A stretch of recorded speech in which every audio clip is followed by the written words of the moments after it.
Welcome to this Zentangle Quickie. My name is Heather Hartwick Gladden. I'm a certified Zentangle teacher. And today we're going to take a look at the tangle Ypsmi by CZT Hanny Waldburger. That's how I'm pronouncing it anyway. It could be, what did I say? Ypsmi? Ypsmi? It could be that too. It's close to the abbreviation to where I live.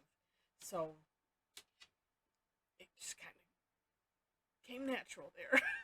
So, all right. This one is neat. It's kind of architectural. And I'm going to do this on the diagonal. And I'm going to curve my lines just a little bit. So it starts off with rows of double lines. And I do like to kind of start sort of in the middle-ish. Or so that way the space is in the middle.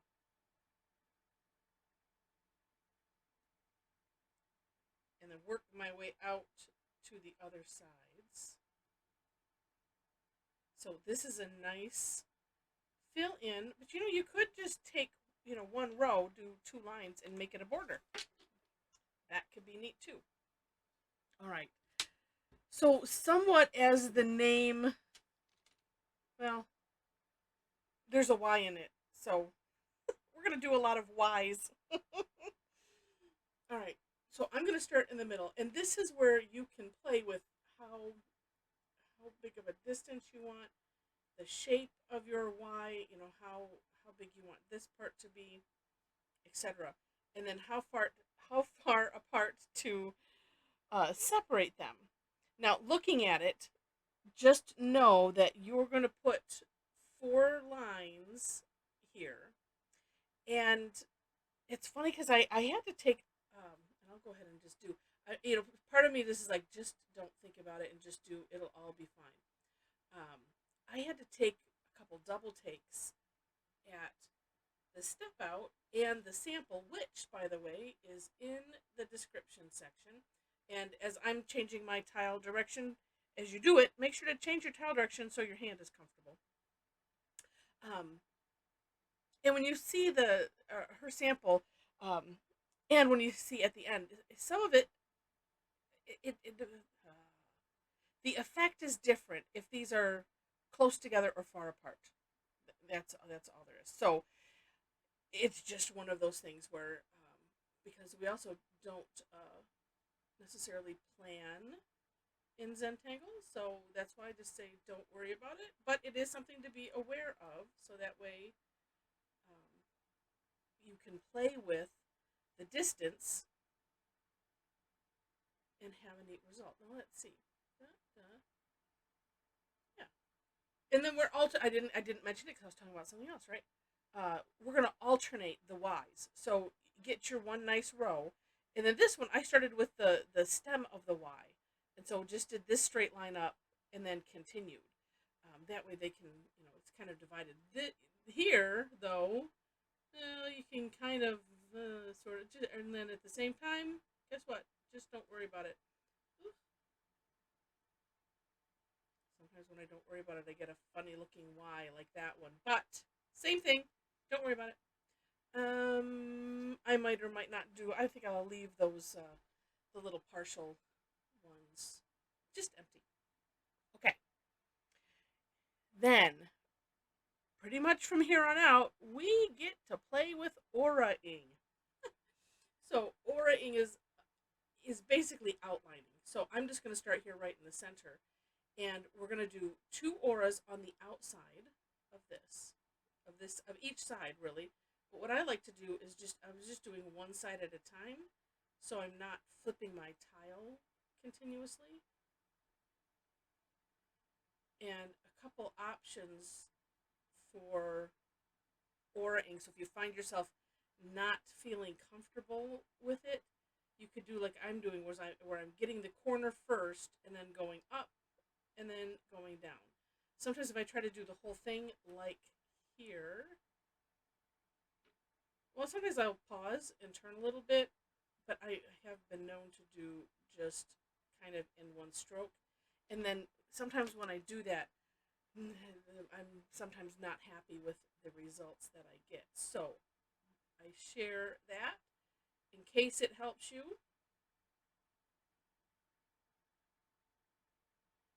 And I know that sometimes it does.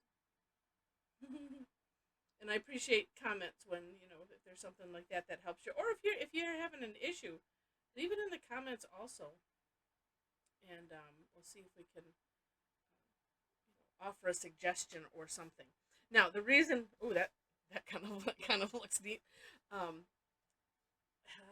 the part of the reason that I like to do it this way, besides it's just comfortable to have, I mention a lot, plant your hand, use the natural curve. But this, I can do a straight line, but it's still, hand is planted, and then I don't have to do much of anything else. It's just, move the paper. I remember an old, I don't know if you call it a saying or whatever, but it's like, well, it's kind of like a sales thing. I think, well, you hold the pen, I'll move the paper, and that's kind of what we do right here. One hand is moving the paper, the other one is just holding the pen. The other reason is because I like to see the line that I'm auraing. So it's like I pick a certain distance and I'm trying my best to maintain that distance throughout, and then to get the contours and things. And if I was doing it this way, although I mean it's such a very fine tip, but it's still in the way. So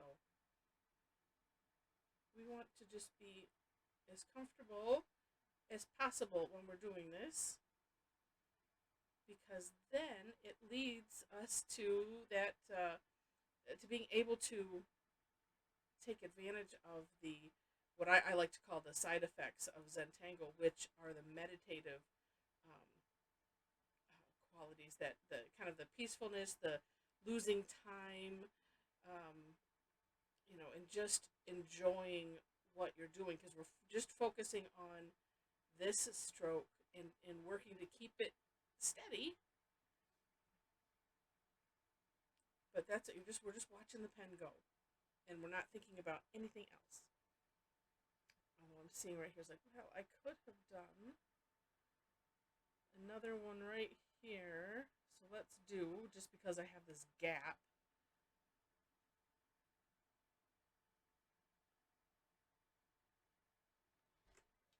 And if you like to, have this look complete, like as if it was punched out of something else, then it's and that's why a lot of times I'll do the partial parts after, or towards the ends, because that way you can see how things are laid out. You also get the pattern in your hand, and it makes it a little bit easier um, to finish those steps, or as I call it, you just kind of, sometimes you have to just make it up, but it makes it a lot easier when you wait till the end. Okay, step after this is, interesting. I hadn't noticed this pattern. Maybe I did it really nice in the step out. But it didn't strike me. Maybe because of the red. Um, this one is definitely not that even. I did a nice job on my step out. Huh, neat. But it creates a neat pattern right there in and of itself. Okay, so the next step is, we're gonna make more Ys. And this one too, you decide how you want them placed. And we're gonna start with, just like we did here. Start with the center, or not the center.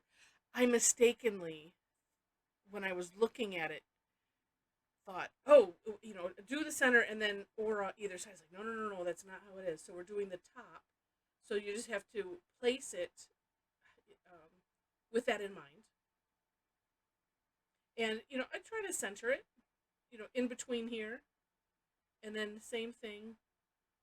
I mean, up to you. You can do this all in one stroke, one setting, I guess, or just do those initial Ys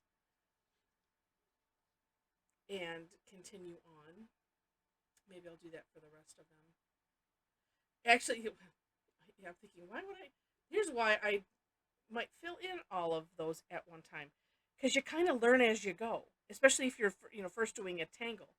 And this is like, oh, okay, well, I've put this up here, so then if I'm finishing the rest, then I can, before I go too much further, I can correct if need be, if I feel like, oh, they need to be down a little bit more or something. So just a thought.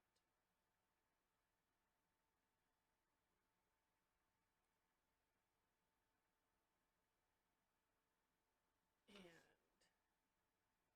you'll be excellent at auraing when you're done with this one. All right, and let's do.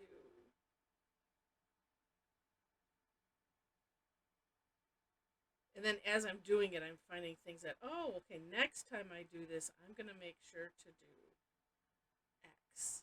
Like, really look at how far apart I'm making them, or how um, I kind of like the wideness of this at the top of the Y versus narrower. So, and then yeah, and then making sure I do it on both sides, because see here, as I've aura'd, it kind of straightens out a little bit.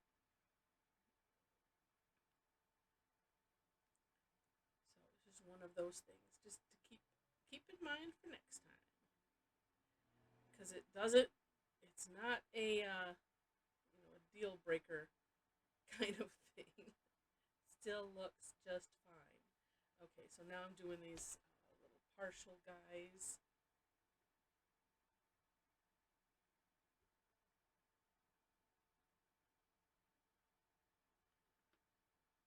Hmm. Feel like something. Nope. Nope. Because I would put the center here. Don't mind me talking through this myself here. And I'd have 3 lines going one direction, 3 lines going, 5 total, kind of in the center if I did my work right. And that's all that's needed here. So that's why sometimes it's good to just wait till the end. And then here we would have just 3 lines coming down, because there's not enough room for that V. Check, check, check, check. Yeah, okay. Last step before we do some shading. Um, we're going to essentially do a W. So this one, oh, okay, I'm going to draw it like this direction here. Okay. So we're going to aura. So in the top of the V, in this big open space, we're going to aura this line, but we're going to put the W at the bottom here. So coming here,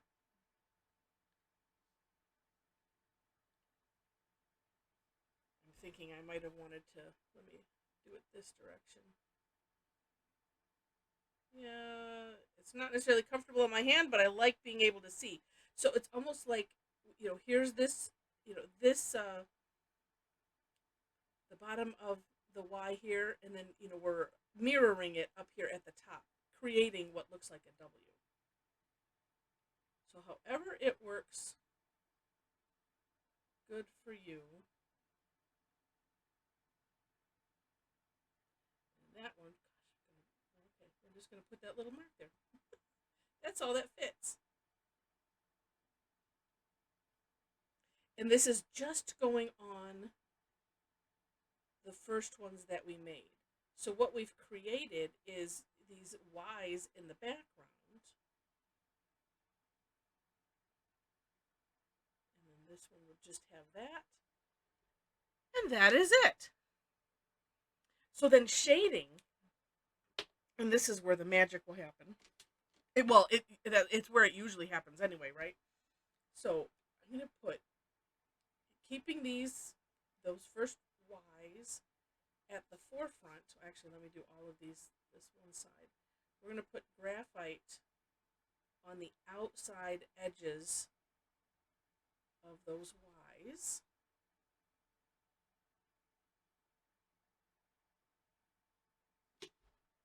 And then as you do it, you may find a place that you go, oh, that's weird. That kind of needed that there. Okay. one of the one of the tips that I've heard Rick Roberts, co-founder of Zentangle, make in regards to shading, the use of the pencil and the tortillon is to put the tip where you want it to be darkest. So I want it to be darkest at this edge. So that's why it's also why it's nice to have like a little pencil, because you can just tuck it in there and yeah. Okay. Well, nope, there it is. It's like as I see, and then two, kind of on its side a little bit. One of the things that, as I'm working with the graphite, that I work to get rid of is seeing the pencil line. Now there is some techniques. One in particular, I know I did a class on it a little while ago. That Sonia Yentzer, CZT, came up with, and I think it was called 14 Shades of Gray, and where you're using the pencil and a kneaded eraser and some other erasers as part of the design process. It was a really, really neat concept, and and then you want to have a nice sharp pencil to dig in, but in general, no. I personally, I don't like to see that line. I want it to make a smooth gradient. So if you use it on its side, that is helpful. And I see where I missed some graphite there. We'll catch it at the end because I might just have enough built up on this tortillon. And I'm kind of just doing a back and forth motion or an up and down for this versus the little circle. Well, maybe a little bit of circling in there because usually I do some kind of circle. If I'm trying to kind of work out the line, I'll for sure do some circles because sometimes the back and forth doesn't get it. But you end up with some packed on here, and so I'll use what's left because sometimes it is a good idea to do that. And then sometimes you still want to have a nice, if it's not quite dark enough, then you can add a little bit of graphite. So that way it's even. So that creates, light looks weird. It creates a neat effect, like a shadow box effect. And so here's where, and maybe if I do this, that'll make me feel better. So this is what I like. So where the Y's come up and they just touch, and then where you have this little opening, and where it's a little wider, not so much. But I think putting the graphite up at the top there helped just a tad. So it's a neat tangle. There's some. Well, no. Viaduct is one that we did a little while ago. It's a different shape, but it's similar in that it's in rows, and it creates this depth where it looks like viaducts. And this looks like some architecture, and it's like you could walk through or something. So really, really neat. I like these kind of tangles where they do that. And let me dim that a little bit so we can get the contrast. Okay, there we go. I don't know why it's so yellowy, but anyway, fun tangle. Do take a look at the description section for the links to the step outs. Partly because that way you can see how Hanny has used it in her samples, and and to see her step out as well, because there might be something that just a little nuance, in the spacing. But I see that she had similar spacing issues, but it all turns out wonderful. So we just have to work to not worry about anything. All right, if you enjoyed this, would love to have a like. Feel free to share it. And I need to cough. I had to hit pause. Dry throat. So if you like the video, would love to have you click like. Feel free to share it. And if you haven't yet subscribed to the channel, it would be my honor if you would subscribe to the channel. That, of course, is free. And all of those things, including putting stuff in the comments, helps the almighty YouTube algorithm. And what that means is it tells the computers, oh, this person liked this, so this person also might like it, and that helps me out to spread my videos out. So, and I really appreciate that. Below the links to the step outs in the description section are ways to connect with me if you wish. I have a link to my website where you can see the classes that I teach. And below that is a link to our Facebook group. So if you happen to be on Facebook, we have a private group. We have a lot of fun. I do also teach classes. As I mentioned, those are on my website, as well as some other things. I have to make time to get some of the step outs listed that I want, because the idea of my site was to categorize them. I have them nicely categorized as playlists here on YouTube. So if you click on my picture or my name, it takes you to the main page, the main YouTube page, and then you can look at the playlist. So if you are, you want to have a theme in mind, or you're just looking for borders or something, feel free to utilize that. And someday I'll get it all caught up on my website. But I do have some information on there, again, such as classes and some other things. So with that, thanks so much for watching, and I wish you happy tangling.